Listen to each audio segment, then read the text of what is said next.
स्वागत है दोस्तों एक नए वीडियो में। जून 2024 के सवालों का हम डिस्कशन कर रहे हैं यूजीसी नेट के। और आज के सवाल हैं दोस्तों, पहला है पुनर्जागरण से, रेनेसेंस से। तो इसमें है कि पुनर्जागरण की भावना ने इतिहास लेखन पर व्यापक प्रभाव डाला। तो निम्नलिखित में से कौन उन प्रभावों से संबंधित नहीं है? यानी रेनेसेंस जब पुनर्जागरण हुआ था तो उनमें से क्या-क्या प्रभाव पड़े और इनमें आपको बताना है, एक कोई नहीं है। पहला, इतिहास के मानवीय दृष्टिकोण की ओर लौटना। दूसरा, अविशेषज्ञ इतिहासकारों का प्रादुर्भाव। तीसरा, अमानवीय इतिहासकारों के नए संप्रदाय की वृद्धि। और चौथा, सार्वभौमिक इतिहास और कालक्रम का प्रादुर्भाव। यदि आपको स्लो लग रही हो स्पीड तो बढ़ा सकते हैं। ठीक है दोस्तों, इसमें एक चीज हमको साफ-साफ नजर आ रही है, अविशेषज्ञ इतिहासकार। क्योंकि ये कहीं भी रहेगा, ये हमेशा ही गलत ही होगा, क्योंकि अविशेषज्ञ इतिहासकारों का प्रादुर्भाव यानी इसकी जरूरत नहीं, विशेषज्ञ इतिहासकार रहेंगे तब तो चलेगा, तब तो ठीक है। यानी आंसर हमारा यही हो जाएगा। लेकिन हम इसको थोड़ा सा अच्छे से पढ़ेंगे, पुनर्जागरण है क्या। इसको इंग्लिश में बोलते हैं रेनेसेंस, रेनेसां बोलते हैं, रिनेशंस बोलते हैं, जो भी बोल सकते हैं। इसका अर्थ है पुनर्जागरण यानी रीबर्थ। ये किस सेंस में कह रहा है कि रीबर्थ किस सेंस में होगा? तो ये है दोस्तों, जैसे उस समय ये लगभग टाइम था 14वीं शताब्दी से 17वीं शताब्दी के बीच में लगभग होता है। कोई एक दिन का नहीं था, कोई साल का नहीं था, सालों साल लगे उसको होने में। और ये दोस्तों बात हो रही है यूरोप की। तो यूरोप के लोग जो थे उस समय बहुत ही अंधविश्वासी हो गए थे। ये यूरोप के इतिहास का वह समय था जब लोग मध्य युग की पुरानी सोच से बाहर निकलकर आधुनिक दुनिया की ओर बढ़ रहे थे। इसका मतलब क्या हुआ? कि मतलब है दोस्तों कि उस समय चर्च का बहुत बोलबाला था और कोई भी काम होता था, कुछ भी चीज होती थी, वो धर्म के चश्मे से देखी जाती थी।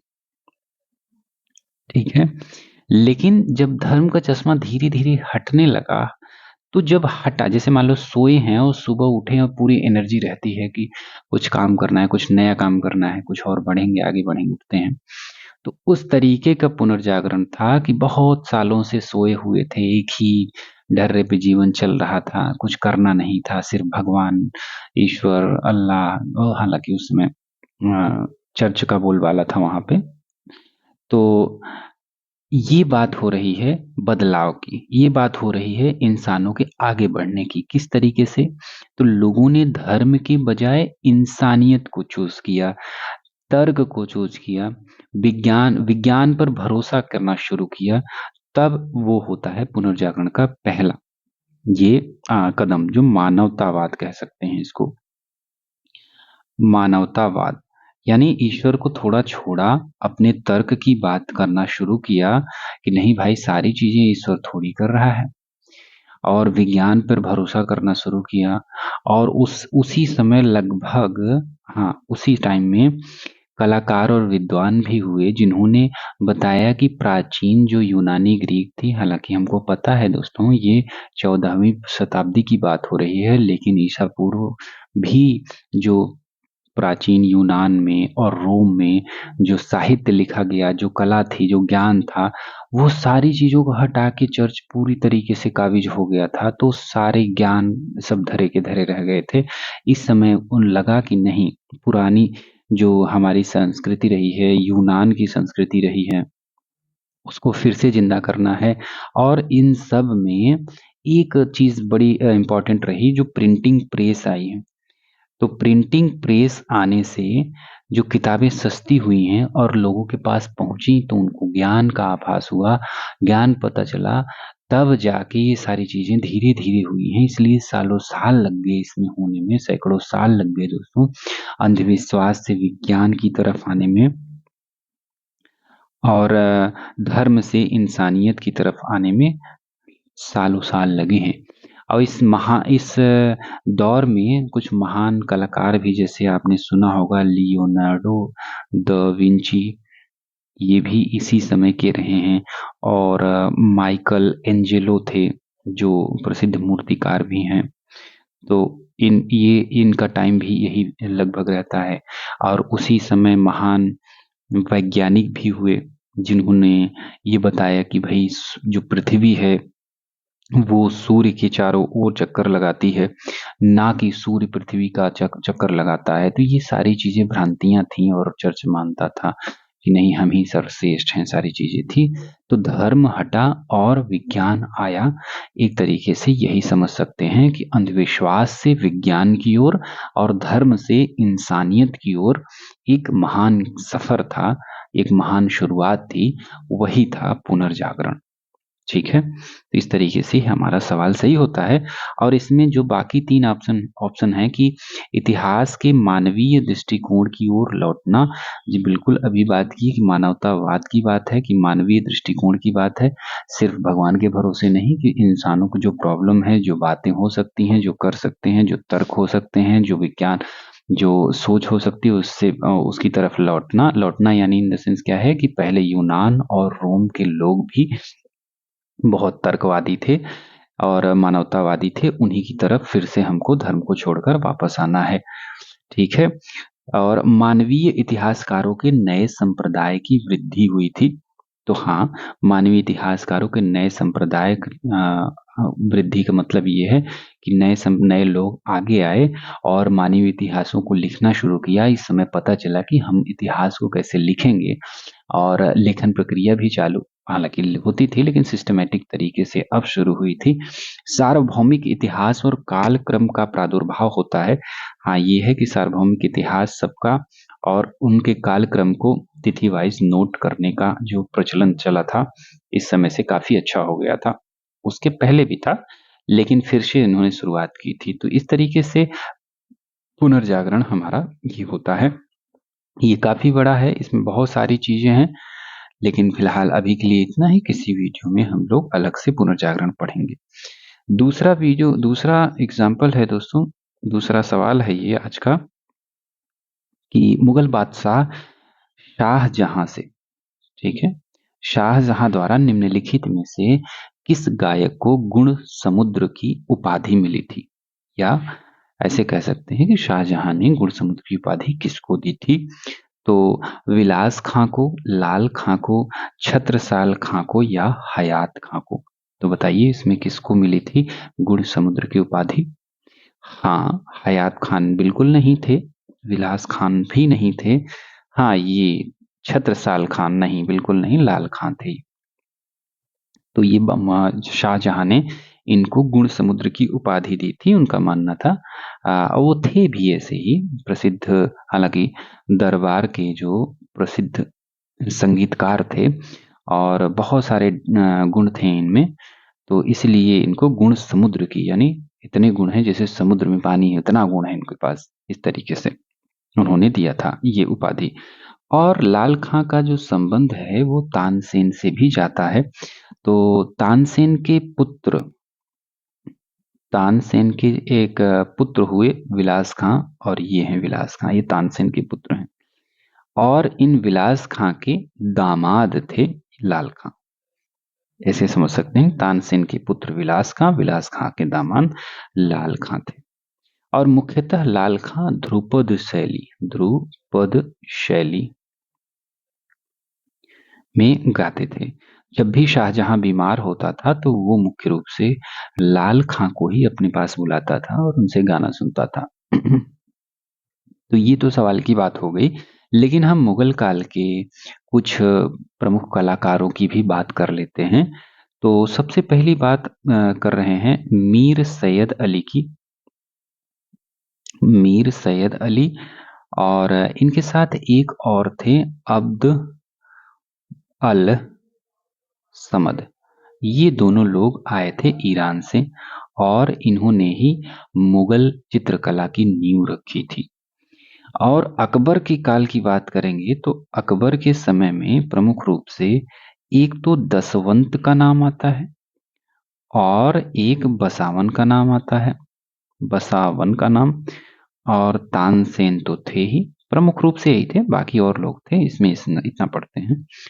जो दसवंत थे ये इसलिए भी फेमस हैं क्योंकि रज्मनामा का चित्रण इन्होंने किया था। और रज्मनामा क्या है दोस्तों? रज्मनामा जो महाभारत है उसका फारसी में अनुवाद किया गया था, और जो अनुवाद की गई पुस्तक बनी थी उसको रज्मनामा बोला जाता है, रज्मनामा। और उसी का चित्रण किया था दसवंत ने। बसावन रहे हैं, और तानसेन के बारे में बात अभी कर ही लिए हम लोग। इसके बाद हम चलते हैं जहांगीर में। ठीक है, वैसे तानसेन जो थे 9 रत्नों में से एक थे। किसके?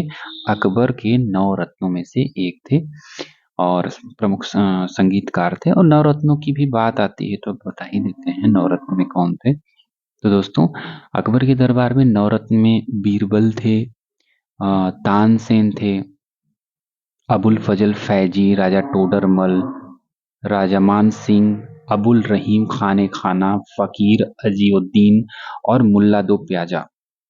9 लोग अकबर के दरबार में थे।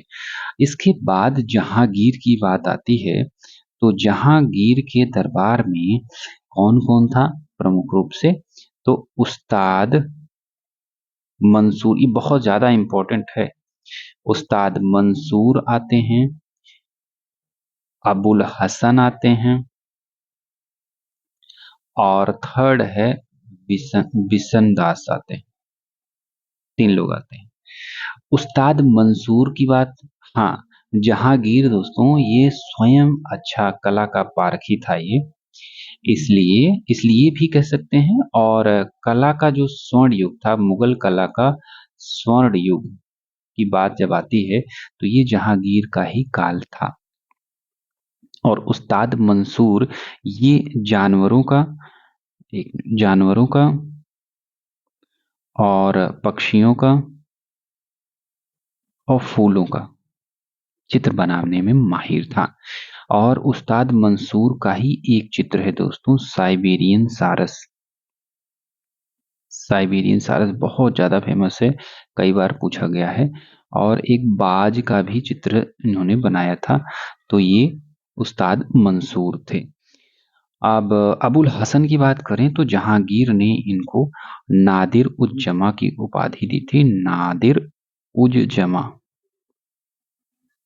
की उपाधि दी थी अबुल हसन ने। और इन्होंने ही, ये इनकी खासियत ये थी दोस्तों, ये पोर्ट्रेट बनाने में माहिर थे। पोर्ट्रेट यानी इंसानी चेहरा, बहुत खूबसूरती से बनाते थे, ऐसा लगता था बिल्कुल असली है। ठीक है, वहीं बिशन दास की बात करें तो जहांगीर के विशेष रूप से जो फारस के शाह थे, उनके यहाँ जब दूत मंडल गया था शाहजहां के काल से, तो वहां पे चित्र बनाने के लिए बिशन दास को भेजा था जहांगीर ने। जब शाहजहां की बात आती है, ये शाहजहां, जहांगीर के बाद आते हैं शाहजहां ना, हाँ, शाहजहां। और शाहजहां के दौर में कला जो थी, जो रंग था, और चमक बढ़ गई थी। और शाहजहां के काल में थे गोवर्धन, विचित्र और लाल खां, जिसके बारे में हम लोगों ने अभी देख लिया है शाहजहां के बारे में। गोवर्धन क्या था कि ये 3 लोग, अकबर के काल में भी रहता है, और जहांगीर के भी काल में, और शाहजहां के भी काल में, ये तीनों समय में रहे हैं। और इनकी खास थी कि संतों का और दरबार के दृश्यों को चित्रण के लिए इनको जाना जाता है। वहीं विचित्र इनका नाम ही था, ये राजाओं का चित्र बनाते थे और उनके दरबार का शानदार चित्रण किया करते थे, इसके लिए ये भी प्रसिद्ध थे। जबकि लाल खां की बात हमने कर दी है कि शाहजहां के प्रसिद्ध पसंदीदा गायक थे, गुणसमुद्र की उपाधि थी इनके पास। तो हम अकबर की बात कर रहे थे, तो अकबर में क्या था कि कहानी, और देखो रजनामा बुक है तो किताबों का चित्रण होता था।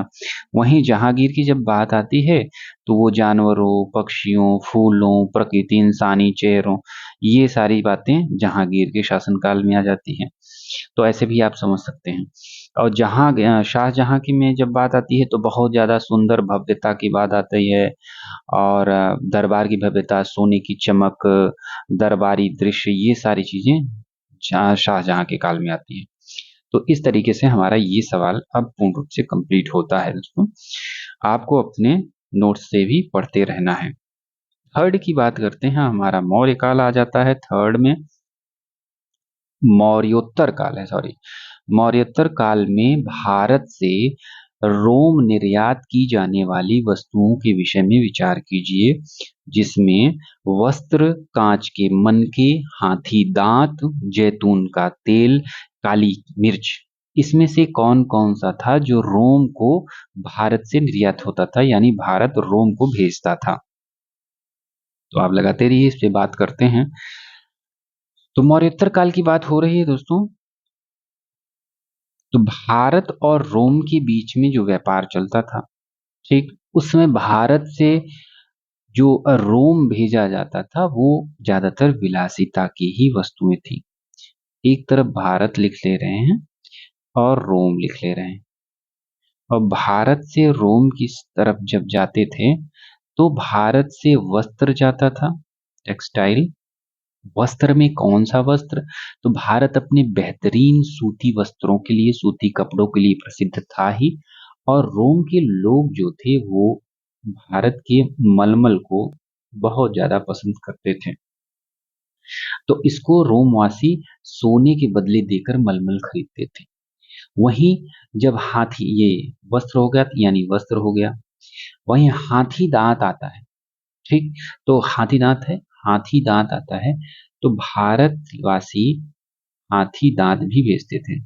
हाथी दांत, हाथी दांत ऐसे नहीं बेचते थे, उससे कलाकृतियां बनाकर, सजावटी सामान बनाकर भेजते थे, जिसमें बहुत सारे सामान थे, सजावटी मुख्य रूप से थे, जो रोम में बहुत प्रसिद्ध था, बहुत रोमवासी बहुत पसंद करते थे इसको भी। और इसके अलावा काली मिर्च तो जाती ही थी, तो भारत से काली मिर्च जाती ही थी। और काली मिर्च को क्या बोलते थे? ब्लैक गोल्ड, इसको बोला जाता था, काला सोना। और रोम के खाने में भी और रोम की दवाइयों में भी इसका इस्तेमाल होता था। तो ये चीजें थी जो भारत से रोम को जाती थी। लेकिन जो रोम से भारत आती थी वो क्या थी? वो थी ये कांच के मनके, जैतून का तेल। ये जैतून का तेल दोस्तों भूमध्य सागरीय देशों में, भूमध्य सागर के अ, देशों में पाया जाता है, जिस मतलब भूमध्य सागरीय देशों के आसपास जितने देश हैं उसमें। और कांच की मनके, जिसमें जिसको क्या बोलते हैं? Glass beads. क्योंकि कांच तकनीक जो थे और उनसे बनी वस्तुएं जो थी अक्सर रोम से ही भारत आती थी। भारतवासी राजा लोग बहुत पसंद करते थे झालर और झूमर का, तो वो रोम से मंगाते थे महंगी महंगी सारी चीजें, चमक धमक वाली। तो बनी वस्तुएं अक्सर रोम से ही भारत आती थी। इस तरीके से हमारा ये क्लियर होता है। इसमें पूछा है दोस्तों भारत से रोम जो जाता था, तो हमने ये देखा भारत से रोम जो जा रहा है कौन सा? ए वस्त्र जा रहा है, सी हाथी दांत जा रहा है, और ए सी ई किसमें है? फर्स्ट में। चलते हैं अगले अगले सवाल पे। फोर्थ है दोस्तों कि मनसबदारी व्यवस्था से है अकबर कालीन, मुगल कालीन के संदर्भ में निम्नलिखित में से कौन सा कथन सही है? ये लास्ट में जरूर देखा करिए। फर्स्ट ये है कि सिद्धांततः सभी मनसबदार सीधे शासक द्वारा नियुक्त किए जाते थे। दूसरा है शाही परिवार के राजकुमारों और समाज के प्रमुख अमीर व्यक्तियों के लिए व्यक्तियों की अनुशंसा करते थे। सी है 7,000 से ऊपर के सभी मनसब शाही परिवार के राजकुमारों के लिए आरक्षित थे। और डी है एकमात्र अमीर मीर जुमला थे जो जुमला को 9,000 की पदवी प्रदान की गई थी जात और सवार की। तो इसमें से बताना है आपका कौन सा सही है। बताते रहिए, डिस्कशन चालू करते हैं। क्योंकि मनसबदारी व्यवस्था दोस्तों अकबर के काल में आई, अकबर ने इसको लागू किया था। क्यों किया था? क्योंकि वो विशाल सेना का प्रबंधन कर सके और अधिकारियों को अच्छे से संभाल सके। तो अगर मुगल काल मनसबदारी व्यवस्था की बात करें, चलो अच्छा पहले इस ऑप्शन की बात कर रहे हैं, उसके बाद मनसबदारी की बात। स्पष्ट है कि सिद्धांततः सभी मनसबदार सीधे शासक द्वारा नियुक्त होते थे, बिल्कुल सारा काम शासक ही करते थे, तो ये शासक द्वारा ही नियुक्त भी होते थे।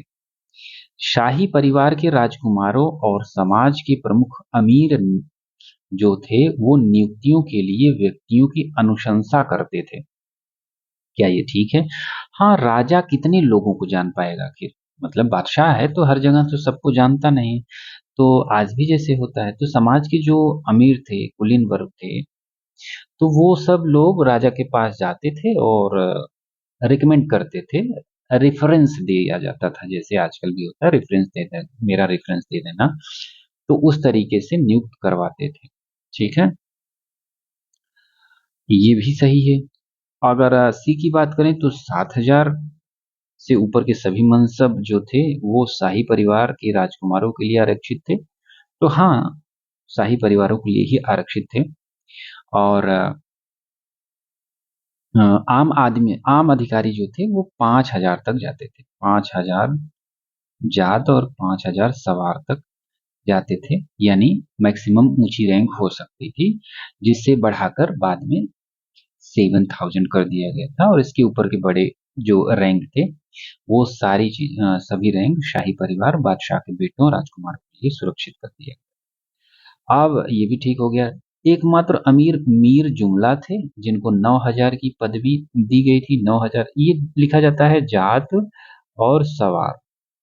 जात दोस्तों होता था कि भाई वो अधिकारी अधिकारी है, तो उसका वेतन और रैंक, ये जात बताता था कि किस रैंक पे है और उसका वेतन कितना है, तो ये बताती थी जात। और दूसरा जो लिखा होता है पीछे उसके, उसका मतलब होता है कि सेना में कितने घुड़सवार रख सकते थे।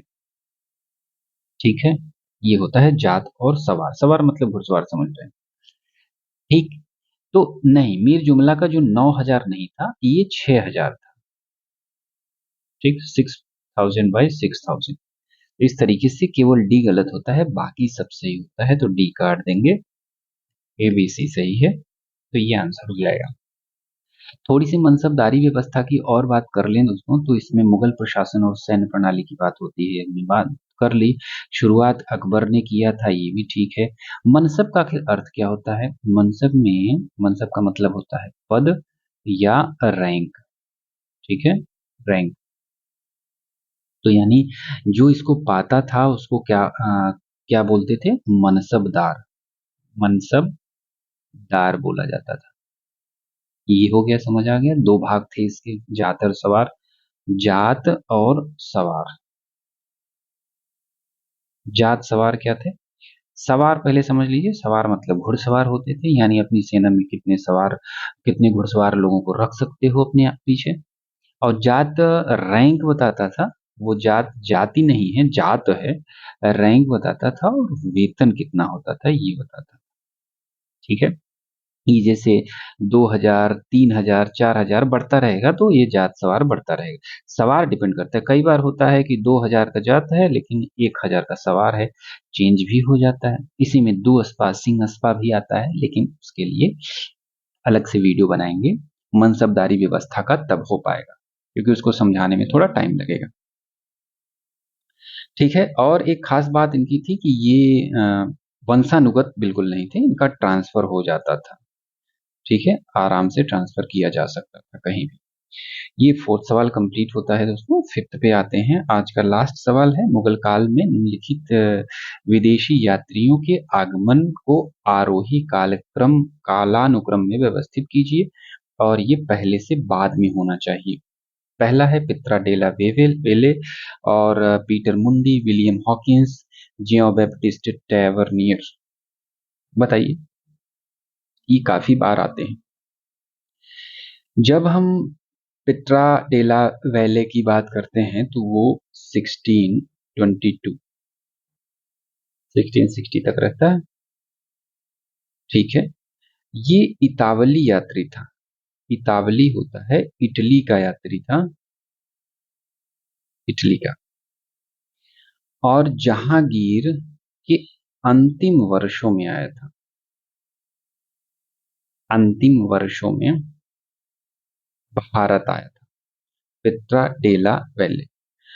जब पीटर मुंडी की बात आती है तो वो 1630 टू 1634 रहा था भारत में, और ये भी इटली का था। पीटर मुंडी, मुंडी कहाँ से आई थी? इटली से। तो ये शाह जहां के काल में आया था, शासन काल में आया था, और वो वहां के जीवन स्तर और अकाल की भी बात करता है उस समय की। विलियम हॉकिंस काफी इंपॉर्टेंट है दोस्तों, 1608 टू 1611 के बीच में। अब तो जान गए होंगे कि जहांगीर का काल था, और जहांगीर नया नया बना था 1605 में अकबर की मृत्यु के बाद। तो जहांगीर में के शासनकाल में आने वाला प्रथम यात्री कौन था? विलियम हॉकिंस था। और ये कौन था? अंग्रेज था। कहाँ से आया था? इंग्लैंड से अंग्रेज था। और इसको कौन भेजा था? जेम्स द्वितीय, वहां का राजा था। राजा जेम्स प्रथम के राजदूत के रूप में ये भारत आया था। वहीं ज्यों बैप्टिस्ट टैवर्नियर की बात होती अगर, तो ये कौन थे? 1638 टू 1663, ये फ्रांस का था। तो फ्रांसीसी जौहरी था एक। तो जौहरी कौन था? जो हीरे जवाहरात को रखता हो, और यात्री भी था।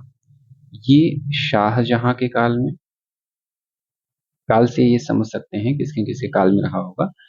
और औरंगजेब के काल में भी रहा है थोड़ी दिन। औरंगजेब के काल में ये 63 है, लेकिन 68 में भले आते हैं क्योंकि ये 6 बार भारत आया था। ठीक है, शाहजहां और औरंगजेब के काल में अगर पूरा मिला लें तो 6 बार भारत की यात्रा की थी इसने। तो इस तरीके से हमारा आज का जो कंटेंट था, वीडियो था, वो समाप्त होता है दोस्तों। मिलते हैं कल सुबह 6 बजे नए वीडियो के साथ। और तब तक आप अच्छे से पढ़ते रहिए, आप अपना सिलेबस और रिवीजन करते रहिए। उसमें खास बात ये होगी कि जो 5 सवाल चल रहे हैं वो जिस टॉपिक से आए हैं उस टॉपिक को उस दिन रिवाइज कर लीजिए, तब आपका काफी अच्छा रिवीजन हो जाएगा। हालांकि हम अगले कुछ वीडियो में जोड़ना शुरू कर देंगे कि किस किस सवाल से आया है, किस किस टॉपिक से आया है। मिलते हैं दोस्तों अगले वीडियो में, तब तक के लिए धन्यवाद। चैनल सब्सक्राइब नहीं किया तो जरूर कर लीजिएगा।